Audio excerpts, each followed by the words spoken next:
तक के लेक्चर्स में हमने रेजोनेंस के बारे में बहुत कुछ समझा। हमने समझा कि रेजोनेंस क्या होता है, रेजोनेंस किसी मॉलिक्यूल के अंदर क्यों होता है, रेजोनेंस की प्रॉपर्टीज़ क्या-क्या है और सबसे इम्पोर्टेंट चीज़ कि हम मॉलिक्यूल को देख के अब ये कमेंट कर पाते हैं कि ये रेजोनेंस इसमें पॉसिबल है या नहीं है।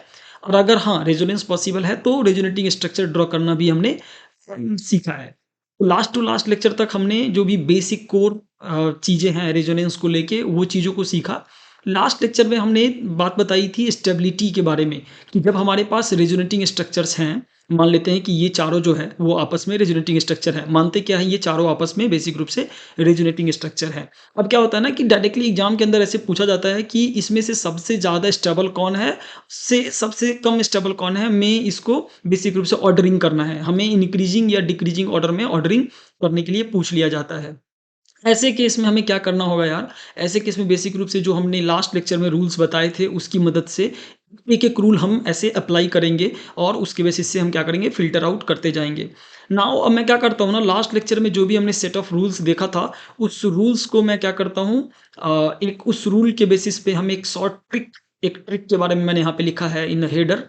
तो बेसिक रूप से एक ट्रिक टॉपिक के नाम में जो हमने लिखा है trick stability of resonating structure, तो हम एक ट्रिक डेवलप करने की कोशिश करते हैं और उस ट्रिक की मदद से ही हम बहुत सारे क्वेश्चंस करने वाले हैं और कंपेयर करेंगे डिफरेंट ऑर्गेनिक कंपाउंड जो भी हमारा रेजोनेटिंग स्ट्रक्चर है, उसमें किसमें ज़्यादा स्टेबिलिटी है और किसका स्टेबिलिटी कम है, वो हम एक बार कंपेयर करने की कोशिश करते हैं, सीखते हैं उसे। ठीक है यार, तो हम क्या करते हैं ना, उस रूल्स को देखने के लिए मैं अलग स्लाइड पे ले जाता हूँ इसको। क्विकली अगर हम पहला रूल देखें तो पहला रूल कहता है कि those resonating structures are more stable which contains more number of pi bonds. तो जिसके अंदर पाई बॉन्ड्स ज़्यादा होगा उसकी स्टेबिलिटी ज़्यादा होगा। पाई बॉन्ड क्या होता है, जब डबल बॉन्ड होता है उसमें से एक सिग्मा होता है, एक पाई होता है। ट्रिपल बॉन्ड होता है तो उसमें से एक सिग्मा होता है, दो पाई होता है। तो जिसमें ज़्यादा पाई, इसमें पाई ज़्यादा है, इसमें दो पाई है, इसमें एक ही पाई है, तो इसकी स्टेबिलिटी यहाँ पे ज़्यादा हो जाएगी। जो दूसरा रूल है, अगर मान लो कि पाई बॉन्ड दोनों में सेम हो, अगर मान लेते हैं कि पाई बॉन्ड क्या हो, दोनों में सेम हो, तो क्या होगा, तो बेसिक रूप से रूल नंबर 2 लगेगा। रूल नंबर 2 क्या कहता है, एक बार क्विकली अपन देखते हैं कि when pi bond is same, basic रूप से बोल रहा है कि number of pi bonds are same, तो हमें क्या देखना चाहिए, तो हमें देखना चाहिए जो भी अनचार्ज्ड हो इन दोनों में से, या जो भी बेसिक रूप से न्यूट्रल हो। देखो ओवरऑल न्यूट्रल दोनों ही मॉलिक्यूल होंगे, लेकिन चार्ज हमें चेक करना है, इस पे चार्ज है, इस पे चार्ज नहीं है। तो हम बोलेंगे कि ठीक है, पहले हमें पाई बॉन्ड चेक करना है, उसके बाद हमें चेक करना है कि कौन सा न्यूट्रल है। देखो न्यूट्रल दोनों है, हम चार्ज के केस से ले रहे हैं। बेसिक रूप से ये जो एक टर्म निकल के आया है PNC, probability permutation and combination, जो एक 11th का चैप्टर होता है, तो बेसिक रूप से पीएनसी लोगों को याद ही रहता है, तो इसीलिए मैंने इसे न्यूट्रल चेक ऐसे दिया है। तो बेसिक रूप से ये क्या कहता है, ये कहता है पॉजिटिव, ये कहता है कि पाई बॉन्ड्स को देखो। ये क्या कहता है, न्यूट्रलिटी चेक करो। ये क्या कह रहा है कि न्यूट्रलिटी चेक करो, न्यूट्रलिटी चेक, राइट। तो ये दो चीज है जो पीएनसी डेवलप हुआ है, पहला दो रूल। अब तीसरा रूल क्या कहता है, ओके, तो बेसिक रूप से यहाँ पे अगर हम देखेंगे ना, तो पाई बॉन्ड्स दोनों में सेम है। यहाँ भी एक पाई बॉन्ड है, यहाँ भी एक पाई बॉन्ड है। किसी भी मॉलिक्यूल के बीच हो सकता है यार, इसमें कोई दिक्कत नहीं है। तो यहाँ भी एक पाई है, यहाँ भी एक पाई है, तो हम बोल देंगे कि बेसिक रूप से पाई सेम है। तो जो न्यूट्रल है, जिसपे मतलब चार्ज नहीं है, न्यूट्रल तो दोनों ही है, जिसपे चार्ज नहीं है वो ज़्यादा स्टेबल हो जाएगा। तो पहला हमारा स्टेबल हो गया। हम क्विकली तीसरे और चौथे पे जल्दी से जाते हैं। तो अभी तक जो हमारा रूल बना है, जो ट्रिक बना है, वो क्या बना है, जो हमारा पीएनसी चैप्टर होता है 11th का पीएनसी, यहाँ तक का रूल बन चुका है। अब हम यहाँ पे देखेंगे क्या कह रहा है कि resonating structures are more stable. अगर देखो पाई बॉन्ड सेम हो और न्यूट्रलिटी चेक हमने कर लिया है, तो वो तब हम ये रूल लगाएंगे। थर्ड रूल कब लगेगा, जब पहला दो रूल चेक हो चुका है और वो सेम सेम आ रहा है दोनों मॉलिक्यूल के अंदर, तभी हम ये चीज लगा रहे होंगे। तो हम बोलेंगे कि यार अगर ऊपर वाले दोनों रूल जो है होल्ड करता है, तो हम क्या करेंगे, तो हम चेक करेंगे कि ऑक्टेट कंप्लीट जिसके अराउंड होगा, जिस मॉलिक्यूल के अंदर ऑक्टेट कंप्लीट होगा, वो ज़्यादा स्टेबल हो जाएगा। तो हम बोलेंगे कि ठीक है, हम बोलेंगे कि तो फिर हमें क्या करना है, okay octet check, okay octet को हमें चेक करना है। ठीक है, ऑक्टेट रूल वाला जो है वो हमें चेक करना है। हम थोड़ा सा एक टर्म बनाने की कोशिश कर रहे हैं, that is why PNC okay. अब हम एक काम कर, यहाँ पे देखेंगे ईएन। ईएन क्यों, अगला रूल है वो ईएन वाला रूल होगा, अभी मैं बताता हूँ कैसे। तो बेसिक रूप से जो हमारा टर्म आ जाएगा पीएनसी ओके ईएन, तो बेसिक रूप से पी का मतलब है pi, pi bond, number of pi bond, neutrality check, octet rule check, and then EN rule, जो इलेक्ट्रोनिगेटिविटी का जो रूल होता है वो वाला चेक होना चाहिए। अगर वो सारे ऊपर वाले सारे लोग अच्छे हैं, तो हमें ऑक्टेट चेक करना है। अगर हम चेक करेंगे ना यार, लास्ट लेक्चर में हमने बताया था कि इसमें ऑक्टेट जो है वो कंप्लीट नहीं है, इसमें जो है ना वो ऑक्टेट कंप्लीट है, तो ये वाला ज़्यादा स्टेबल हो जाएगा। इससे सिमिलरली यहाँ पे अगर हम देखेंगे ना यार, तो ये जो चीज़ होगा ना, इसमें बेसिक रूप से ऑक्टेट कंप्लीट नहीं होगा और इसमें जो है वो ऑक्टेट कंप्लीट होगा। ये चीज़ मैंने by the way last lecture में बोला था कमेंट में लिखने को, लेकिन यहाँ पे मैं बता रहा हूँ, अगर आपने ये क्वेश्चन को पहले देखा है उस वाले में और आपको समझने में दिक्कत हो रही है, तो यहाँ पे आप देख सकते हो कि ये जो चीज़ है ना, ये पॉजिटिव चार्ज के कारण इसकी जो ऑक्टेट है वो कंप्लीट नहीं होगी, जिसके कारण से हम बोलेंगे कि तुम ज़्यादा स्टेबल हो। तो बेसिक रूप से अभी तक हमने क्या-क्या देख लिया, अभी तक हमने देख लिया P, N, C, okay and then हम लोग आएँगे ईएन की तरफ, इलेक्ट्रोनेगेटिव। तो ये क्या कहता है रूल, कि अगर ऊपर के तीनों रूल सही हैं, ऊपर के तीनों रूल होल्ड कर रहे हैं, तो चौथा रूल हमें अप्लाई करना है। मतलब मॉलिक्यूल में वो तीनों रूल ही अप्लाई हो रहा है, दोनों मॉलिक्यूल उस तीनों रूल के बेसिस पे हम डिस्टिंग्विश नहीं कर पा रहे हैं, तब हम चौथा रूल अप्लाई करेंगे। चौथा रूल क्या कहता है, if octet is completed, basic रूप से ऊपर वाला रूल अगर तीनों रूल होल्ड करता है, then negative charge must be present on more electronegative atom and positive charge must be present on more और लेस इलेक्ट्रोनेगेटिव एटम और मोर इलेक्ट्रोपॉजिटिव एटम्स, बेसिक रूप से फॉर मोर स्टेबिलिटी। तो basic रूप से क्या बोल रहा है, तब हमें इलेक्ट्रोनेगेटिविटी रूल को चेक करना है। इलेक्ट्रोनेगेटिविटी रूल क्या कह रहा है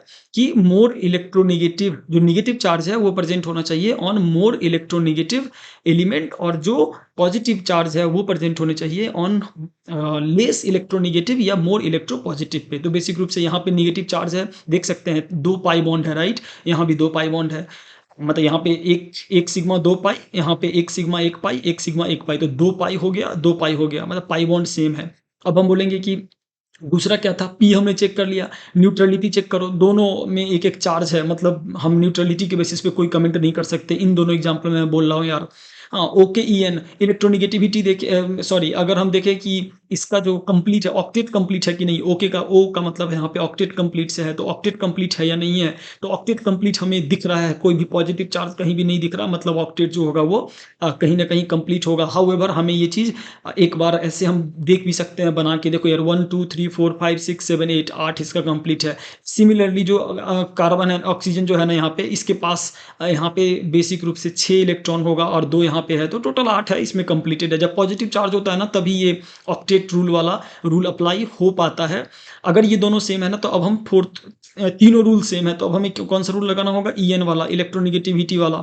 इलेक्ट्रोनेगेटिविटी रूल क्या कहता है कि जो मोर इलेक्ट्रोनेगेटिव एटम है, उस पे नेगेटिव चार्ज होना चाहिए। तो इस केस में हम देख रहे हैं ओ ज़्यादा इलेक्ट्रोनेगेटिव होता है एन से, तो जो चार्ज है ना वो किस पे है, ओ पे है, मतलब ये ज़्यादा स्टेबल है। तो सिंपल हमने एक रूल डेवलप कर लिया, हमने एक ट्रिक डेवलप कर लिया। क्या है वो ट्रिक? वो ट्रिक है पीएनसी, पहले पाई बॉन्ड को चेक करना है, जिसका ज़्यादा होगा वो ज़्यादा स्टेबल, फिर एनसी न्यूट्रलिटी चेक करना है, फिर ओके बेसिक रूप से हमें ऑक्टेट रूल चेक करना है, और फिर हमें इलेक्ट्रोनेगेटिविटी का रूल जो है वो अप्लाई करना है। क्विकली हम क्वेश्चन पे चलते हैं, तो मैं स्लाइड को इधर कर रहा हूँ। तो देखो यार, जो रूल क्या कहता है अपने पास, रूल क्विकली अगर यहाँ पे लिख ले, रूल कहता है कि पीएनसी, ये पीएनसी एक चैप्टर है ना, परम्यूटेशन एंड कॉम्बिनेशन, काफी कठिन चैप्टर होता है मैथमेटिक्स का। ओके एंड देन इलेक्ट्रोनेगेटिविटी, तो ओके का मतलब होता है कि हम ऑक्टेट रूल देखेंगे और फिर हम इलेक्ट्रोनेगेटिविटी का रूल देख रहे होंगे। तो क्विकली हम स्टार्ट करते हैं, पहले इन दोनों को कंपेयर करें।